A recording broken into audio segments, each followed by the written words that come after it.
ಉಡುಪಿ ನಗರದ ಪ್ರಮುಖ ಅಂಬಲಪಾಡಿ ಜಂಕ್ಷನ್ನಲ್ಲಿ ಸೋಮವಾರ ಮೇಲ್ಸೇತುವೆ ಕಾಮಗಾರಿ ಆರಂಭಗೊಂಡಿದೆ.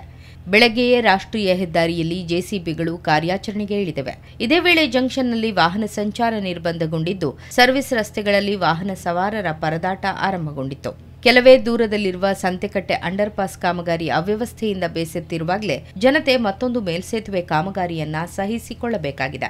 ಅಂಬಲಪಾಡಿ ರಾಷ್ಟ್ರೀಯ ಹೆದ್ದಾರಿಯಲ್ಲಿ ಮೇಲ್ಸೇತುವೆ ಕಾಮಗಾರಿ ಬೇಡಿಕೆ ಹಲವು ವರ್ಷಗಳಿಂದ ಇತ್ತು.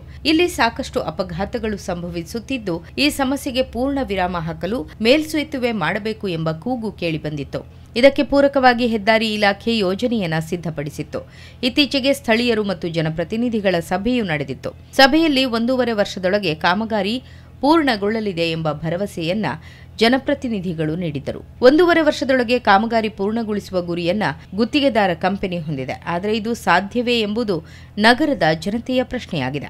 ಬಹುತೇಕ ದಶಕದಿಂದ ನೆನೆಗುದಿಗೆ ಬಿದ್ದಿರುವ ಇಂದ್ರಾಳಿ ರೈಲ್ವೆ ಸೇತುವೆ ಒಂದೆಡೆಯಾದರೆ, ಸಂತೆಕಟ್ಟೆ ಅಂಡರ್ ಪಾಸ್ ಕಾಮಗಾರಿ ಕುಂಟುತ್ತಾ ಸಾಗಿರುವುದು ಜನರ ಅಸಮಾಧಾನಕ್ಕೆ ಕಾರಣವಾಗಿದೆ. ಹೀಗಿರುವಾಗ ಇನ್ನೊಂದು ಮೇಲ್ಸೇತುವೆ ಅವಧಿಯೊಳಗೆ ಪೂರ್ಣಗೊಳ್ಳುವುದೇ ಎಂಬ ಸಂಶಯ ಜನರಿಗಿದೆ.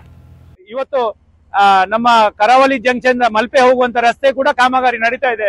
ಪ್ರಾಯಶಃ ಮಲ್ಪೆ ಬಂದರು ಬಹಳಷ್ಟು ದೊಡ್ಡ ಬಂದರ್ ಇದೆ, ಬಹಳಷ್ಟು ಮೀನುಗಾರಿಕೆ ನಡೀತದೆ. ಇವತ್ತು ಬಹಳ ದೊಡ್ಡ ದೊಡ್ಡ ಲಾರಿಗಳು ಹೋಗ್ತವೆ.